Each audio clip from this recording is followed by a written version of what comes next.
La cytokine elle-même, l'IL-2, c'est en fait une glycoprotéine, on va voir, qui fait 14 à 17 kilodaltons, c'est assez petit,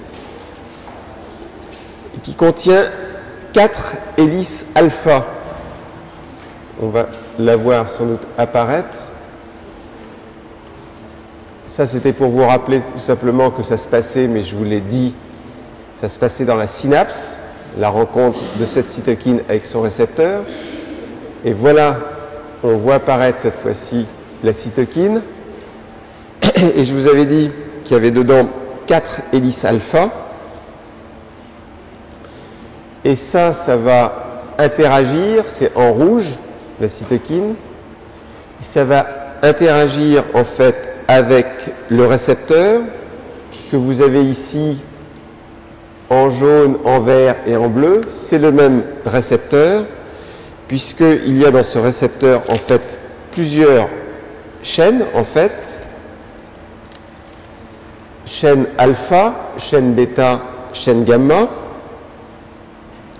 Donc le récepteur fait de 3 chaînes qui sont associées de façon non covalente. Les 3 chaînes, c'est IL2R alpha, IL2R bêta, IL2R gamma. Donc le voilà. Donc vous avez une idée de la façon dont se passe l'interaction de cette interleukine avec son récepteur.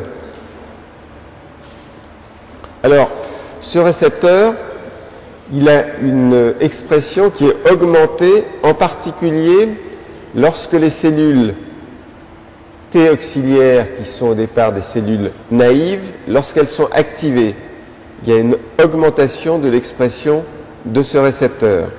Donc ça veut dire que la boucle autocrine que vous avez vue tout à l'heure, à partir du moment où le lymphocyte T est activé, il produit de l'IL-2, il augmente également la production du récepteur, donc la boucle va s'accélérer.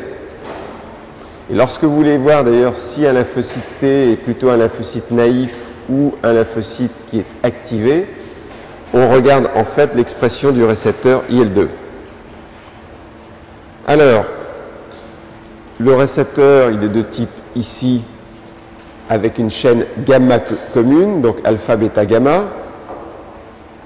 C'est aussi le même type que le récepteur à l'IL15 ou à l'IL4, mais aussi IL7, 9, etc. Encore une fois, c'est une non-question. Hein, tout ce qui... Par contre, ce qui est important, c'est l'activité biologique.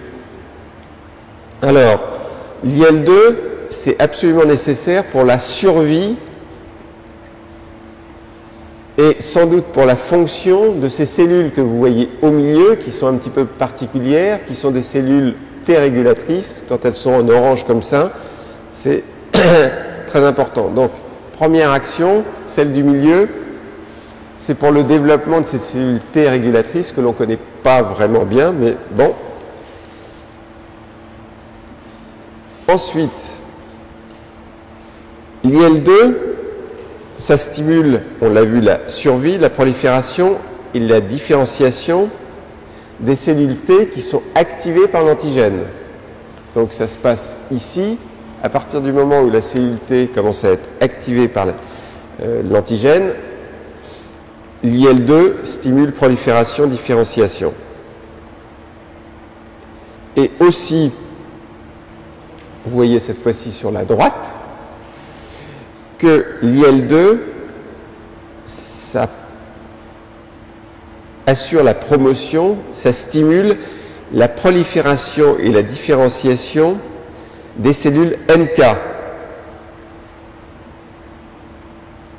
Ces cellules NK stimulées par l'IL-2, elles vont devenir beaucoup plus actives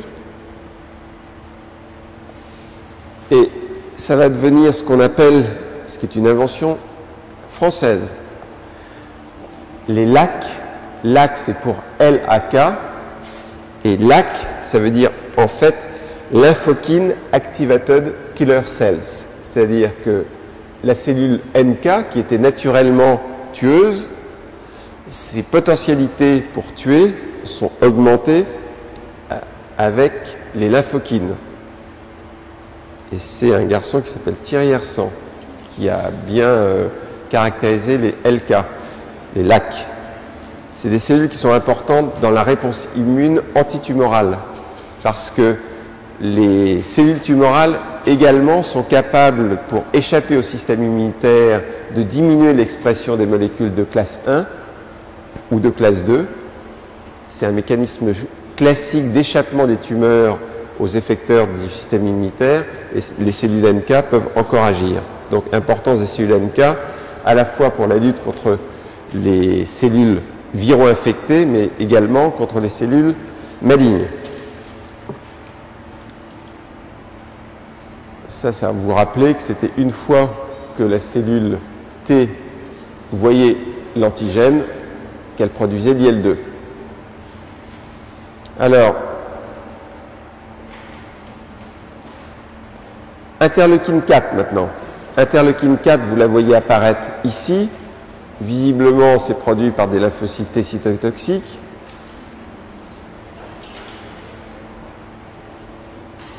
Toujours, il faut avoir une bonne vue aussi, parce que la couleur du lymphocyte T cytotoxique que vous voyez ici, elle est un tout petit peu particulière. C'était pour signifier que c'est cette fois-ci une sous-population. On a beaucoup parlé pour l'instant des sous-populations TH1. On n'a pas parlé des sous-populations TH2. Mais l'IL4, c'est une cytokine qui est très importante. On le verra pour la production d'anticorps particuliers qui sont les IgE. Et c'est également une cytokine qui est importante pour le développement des cellules T H2. Alors vous apercevez que c'est important pour le développement des cellules T H2, mais que les cellules T H2, c'est également elles qui produisent de l'IL4. Donc voilà, production d'IL4, et cette IL4 va être importante, on le verra tout à l'heure, pour produire des IgE et pour également le développement des T auxiliaires 2. Alors, l'IL4 comme l'IL2, ça fait partie de ces cytokines qui ont ces 4 hélices alpha. D'accord ?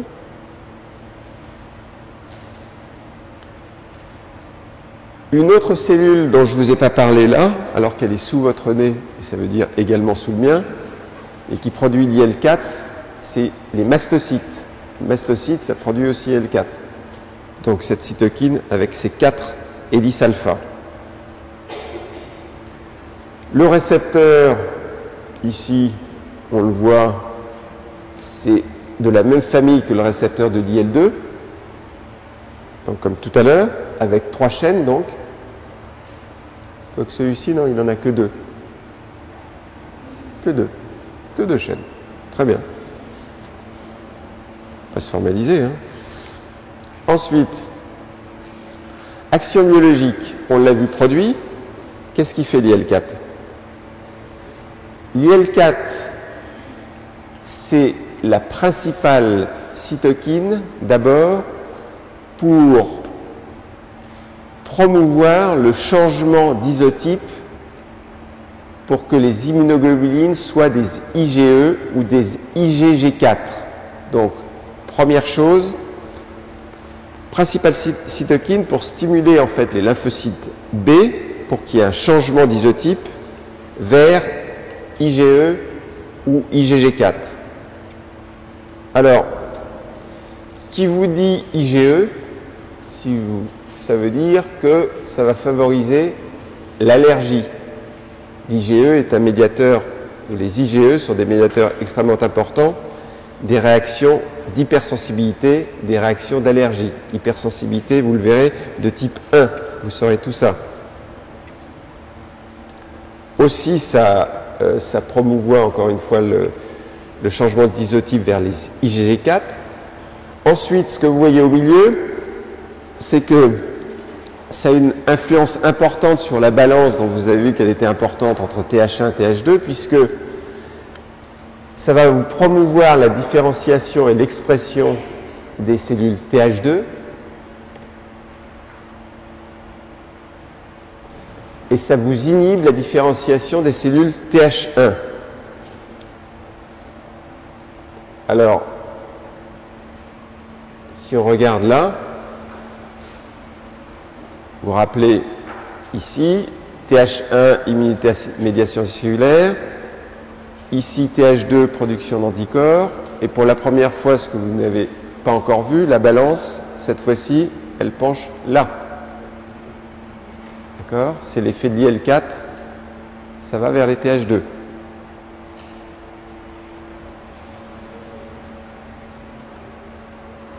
Autre action aussi de l'IL4, c'est qu'avec une autre cytokine qui est l'IL13,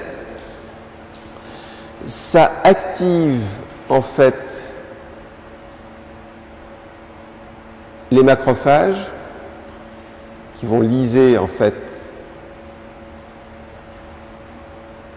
les microbes intracellulaires qui sont ici. Mais c'est une voie, c'est quelque chose que vous connaissez bien. Pour l'instant, vous l'avez vu avec notamment l'action de l'interféron gamma qui stimulait l'action des macrophages. Là, c'est une autre voie d'activation des macrophages, l'IL4. Et c'est distinct de la voie qui est utilisée en fait par l'interféron.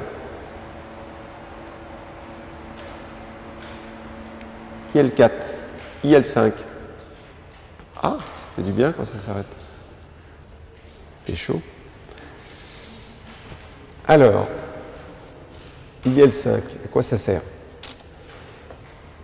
L'IL5, c'est un activateur des éosinophiles. Et ça vous sert de lien entre l'activation des T et en fait l'inflammation qui va être induite cette fois-ci, non pas comme on l'a vu jusqu'à présent par les neutrophiles, qui étaient ces cellules qui étaient noires, cette fois-ci c'est une inflammation qui est induite par les éosinophiles. Alors, comme tout à l'heure, l'IL5, c'est en fait un polypeptide qui contient toujours ces 4 hélices. IL5, c'est typique et c'est produit par les lymphocytes Th2. Donc plus de secret pour vous. Donc ici, IL5, Th2, mastocyte aussi, comme tout à l'heure. Th2, mastocyte. On retrouve, et qu'est-ce que ça va faire? Le récepteur, on l'a ici, il fait partie d'une famille différente de IL2 et IL4. On le voit, et l'activité biologique, la production, vous le savez, vous avez vu le récepteur, donc l'action importante, c'est que ça active les éosinophiles. Alors, on va voir un autre schéma. Maintenant, vous savez que l'action importante, c'est l'activation des éosinophiles. Ça va stimuler non seulement leur croissance, mais également leur différenciation. Mais maintenant, on va intégrer ce schéma-là dans un autre schéma. Vous voyez ici, en fait, Hellman, c'est un vert. Sur les éosinophiles, il y a des récepteurs, ça on le fera quand on fera l'étude de la réponse immune contre les parasites. Vous le reverrez, ce schéma-là. Donc, l'éosinophile, il a des récepteurs pour le fragment FC des IgG et des IgA qui reconnaissent le vert. Vous avez ici l'éosinophiles. Vous avez en haut, en fait, les cellules T auxiliaire 2 pour lesquels une cellule B, ça pourrait être un macrophage, a présenté également un antigène qui est plutôt un antigène parasitaire, puisque là, on est dans le cas a priori, puisqu'il y a un vert ici d'une infection parasitaire. Et qu'est-ce que vous voyez apparaître? C'est l'IL5 qui vous active les éosinophiles qui vont relarguer un certain nombre de médiateurs qui vont être responsables d'une inflammation. Donc, l'éosinophile qui a reconnu helminthe, il relargue, il active des éosinophiles, médiateurs de l'inflammation.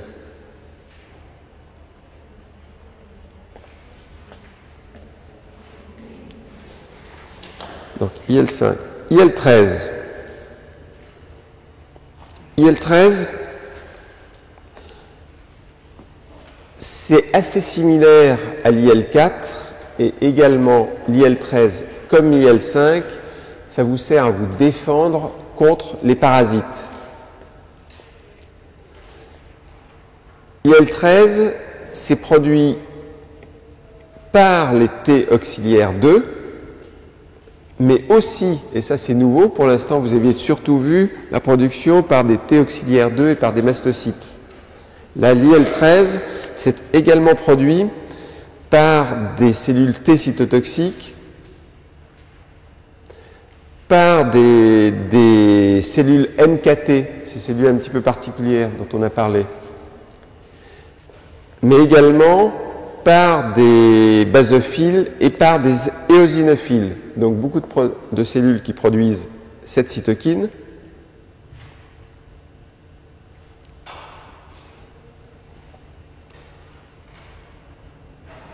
Le récepteur de cette cytokine, on va le voir apparaître, il est ici. Ah, lui, récepteur cytokine de type 1, il doit être noyé là-dedans. Il est là, l'IL13, voilà. Récepteur de type 1. Alors, le récepteur, il est exprimé sur plein de cellules, des cellules B, des phagocytes mononucléés, des cellules dendritiques, des éosinophiles, des basophiles, des fibroblastes, des cellules endothéliales, des cellules de l'épithélial bronchique. Bon, ça fait beaucoup. Vous avez tout noté? Bien. Alors, je peux redire tout de même, parce que les récepteurs, cellules B, phagocytes mononucléés, cellules dendritiques, éosinophiles, basophiles, fibroblastes, endothélial basal, épithélium bronchique. Là, je marque NQ, c'est-à-dire ce n'est pas une question. On ne va pas vous demander sur quelles cellules sont exprimés le récepteur à l'IL13. Par contre, on peut vous demander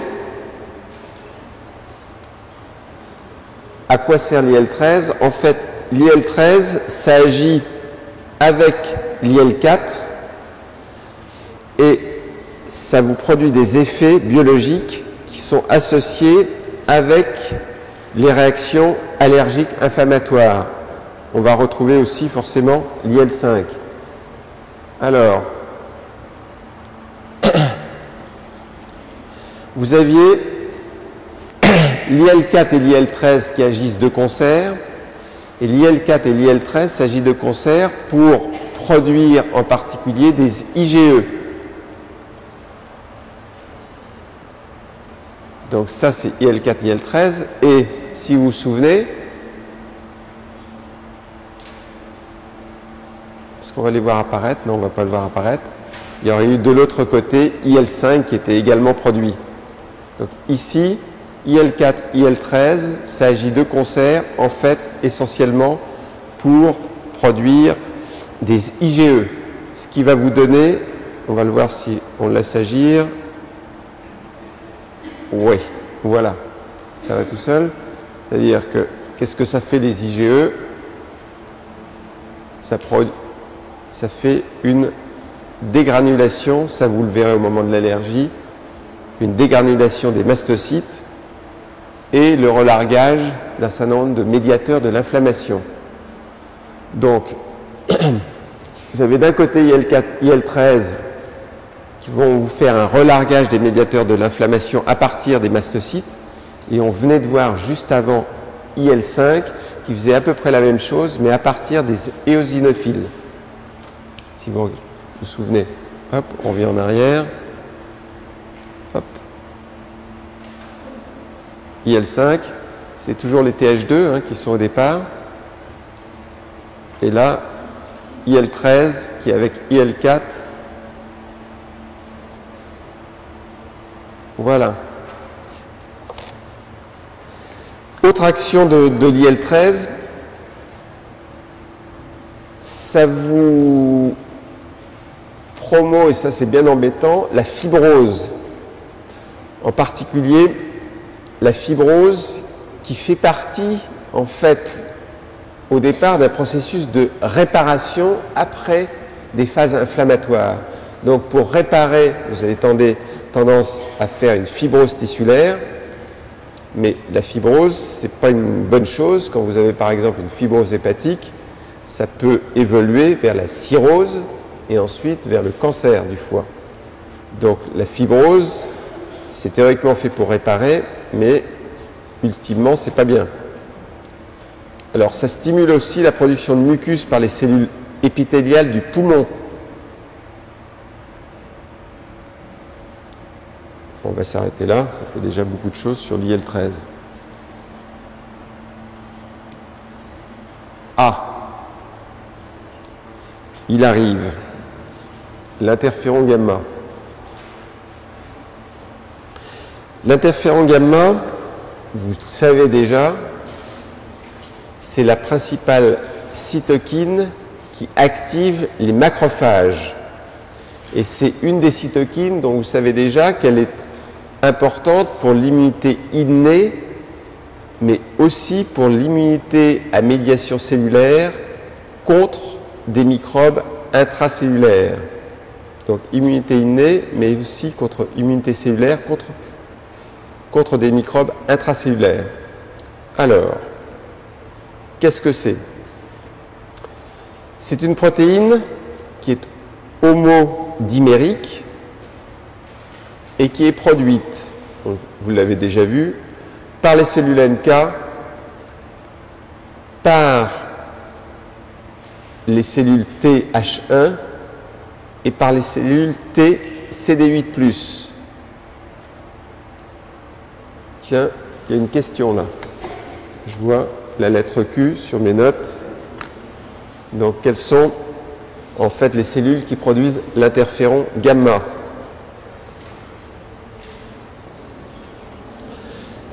L'interféron gamma, ça fait vraiment partie de ces cytokines qui vous signent l'appartenance des cellules T auxiliaires à la sous-population des cellules TH1. Alors, voilà les cellules qui produisent l'interféron gamma.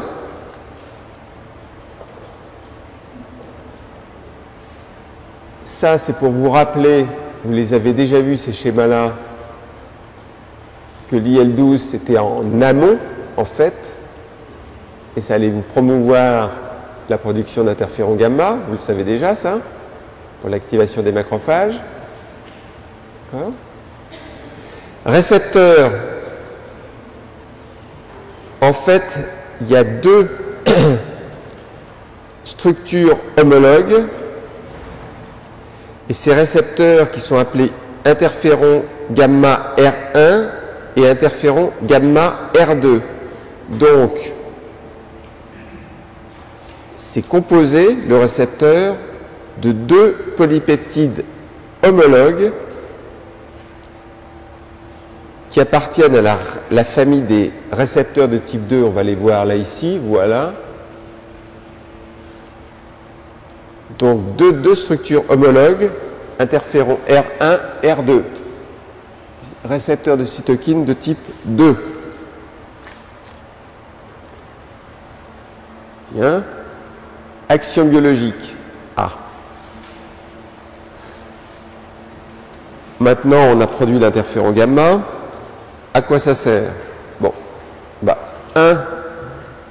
ça sert tout simplement à activer les macrophages pour que ces macrophages tuent le microbe qui a été phagocyté, qui est à l'intérieur.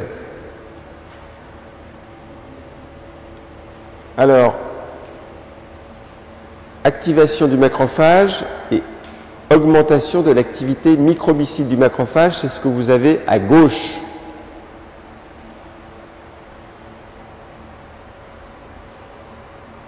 Autre action, on a vu que c'était important, ça va vous promouvoir le développement, et c'est ici le développement de cellules T H1.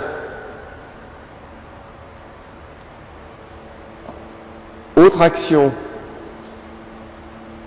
ça vous change l'isotype des anticorps, ça veut dire que l'interféron gamma, ça agit sur les cellules B pour promouvoir en fait la commutation de certaines ou vers certaines classes d'immunoglobulines, et notamment, en tout cas chez la souris, vers les IgG2. Chez l'homme, ça vous pousse à faire des IgG, tout simplement. La souris, c'est un bon modèle, mais ça m'intéresse moins. Autre action, ça, très important, ça vous augmente, et on le sait, l'expression des molécules de classe 1 et de classe 2 du CMH. Donc ça vous augmente considérablement la présentation de l'antigène. Et si vous avez, si vous vous en souvenez, peut-être que vous vous en souvenez pas, vous vous souvenez du protéasome, cette espèce de cylindre qui est à l'intérieur de la cellule dans lesquelles passaient les protéines pour qu'elles soient... et dans le protéasome, il y avait des molécules qui étaient LMP2 et LMP7. Et je vous avais dit, mais j'étais passé peut-être rapidement, je vous avais dit que l'interféron, ça augmentait l'expression de ces molécules du protéasome, LMP7, LMP2. Ça augmente, alors ça augmente aussi l'expression des molécules TAP1, TAP2. Vous savez, les petites molécules qui servaient à faire rentrer le peptide à l'intérieur du réticulum endoplasmique. Il y avait ces petits mouvements là qui étaient bizarres pour faire rentrer. Bon. Ce qui veut dire que l'interféron gamma, c'est extrêmement important pour augmenter la présentation de l'antigène. Pas seulement en augmentant l'expression des molécules de classe 1 ou de classe 2, les nids à peptides qui sont à la surface des cellules présentatrices, mais également pour promouvoir en fait l'apprêtage des protéines en peptides qui vont être présentées par les molécules de classe 1 ou de classe 2.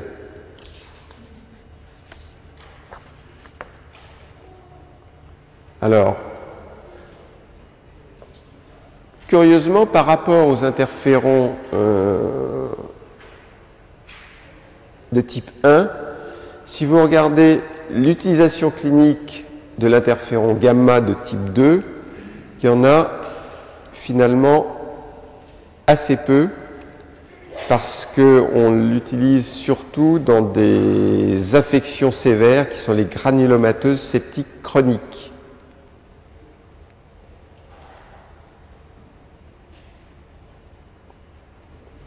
Un petit détail que je ne vous avais pas dit, les leucémies, je vous avais dit, c'est des leucémies un peu particulières que l'on traite ici. C'est des leucémies qui ont un nom curieux, c'est des leucémies à cellules chevelues. Hair-cell leukemia. Ça, c'était... Alors, ce qu'il y a d'intéressant ici, je pense que j'ai à peu près le temps, ce qu'il y a d'intéressant ici, c'est de savoir que l'utilisation de l'interféron, ou tout du moins ceux de type 1, avait été trouvé avant que l'on connaisse la maladie qui allait servir, qui allait être traitée par l'interféron. Je parlais de l'hépatite C. On a connu les interférons de type 1 avant que l'on connaisse la maladie qui allait être traitée par l'interféron de type 1. Au passage, on a pensé que les interférons, au départ, ça serait le traitement miracle des cancers.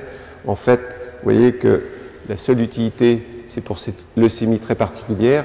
Sans ça, les interférons sont extrêmement utiles, mais sont utilisés absolument, ou très peu, tout du moins en cancérologie.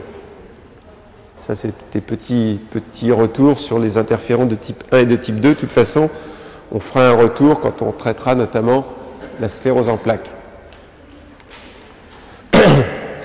TGF-bêta. Alors TGF-bêta, c'est en fait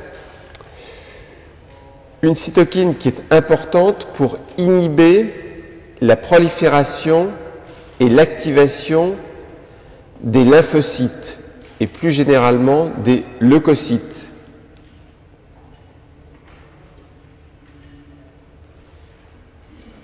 Alors ça c'est produit en fait, TGF-bêta, par des cellules T qui sont stimulées par l'antigène. Donc là, à nouveau, on voit la cellule T, et vous avez vu assez rapidement, stimulation par l'antigène, et cette fois-ci, l'antigène, le TGF-bêta, contrairement à ce que vous aviez vu, c'est vraiment une cytokine qui est là pour freiner le système immunitaire. C'est une protéine qui est homodimérique.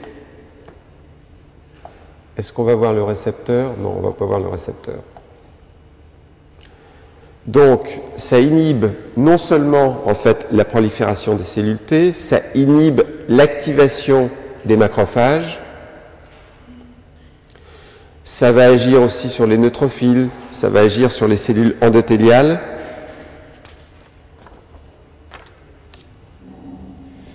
La seule action stimulatrice, ça n'est pas pour rien, c'est le fait que ça va stimuler la production d'anticorps IgA.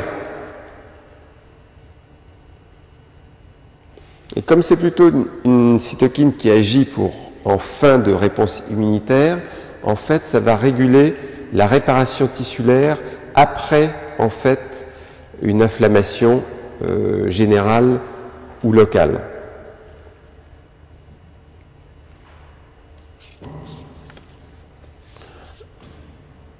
Alors, parmi les autres cytokines de l'immunité adaptative, dont on va parler maintenant, vous en avez une dont vous vous souvenez peut-être, que vous avez vue brièvement, c'était en fait le TNF-bêta. Vous avez dit, il ne faut pas confondre le TNF-alpha avec le TNF-bêta. Et le TNF-bêta, c'est aussi ce qu'on appelle lymphotoxine. Alors ça active en fait les neutrophiles.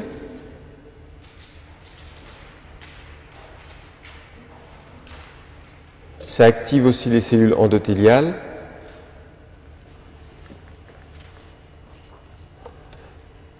Alors, je vous fais cadeau de l'IL-17, de l'IL-21. Simplement, vous retiendrez que c'est des cytokines de l'immunité adaptative.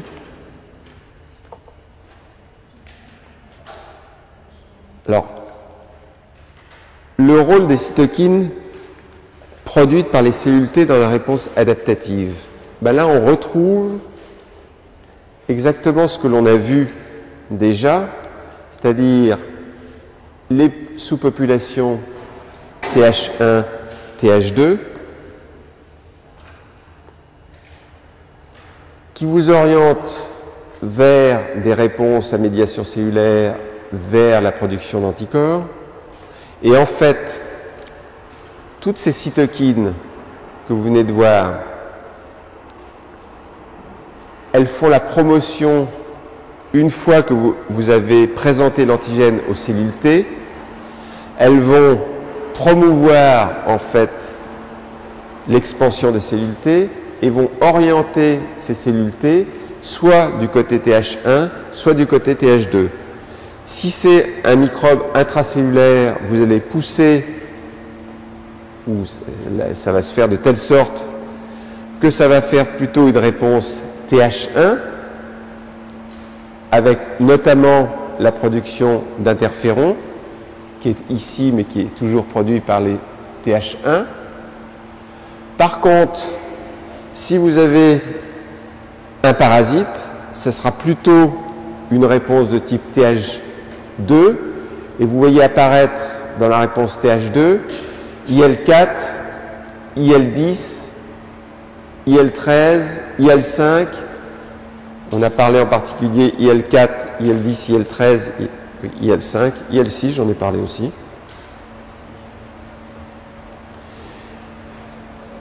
Et la dernière chose qui est importante, on va y passer que 2 minutes, mais c'est pas pour ça que c'est pas important, c'est que à côté des cytokines de l'immunité innée, à côté des cytokines de l'immunité adaptative, les cytokines sont également extrêmement importantes. Ah oui, j'avais une petite animation là. Bon, on va jouer un petit peu. Voilà. Là, on va voir ce qui se passe. Est-ce que ça marche aussi? Ah. Ben non. Donc il faut que j'utilise mon ordinateur. Je suis désolé, il n'y aura pas d'animation, peut-être que vous pourrez la récupérer. En fait, ce que l'on voyait, c'est qu'après présentation... Oh, je suis triste, parce que j'aime bien les petites animations. C'est sûr que ça ne marche pas, ça?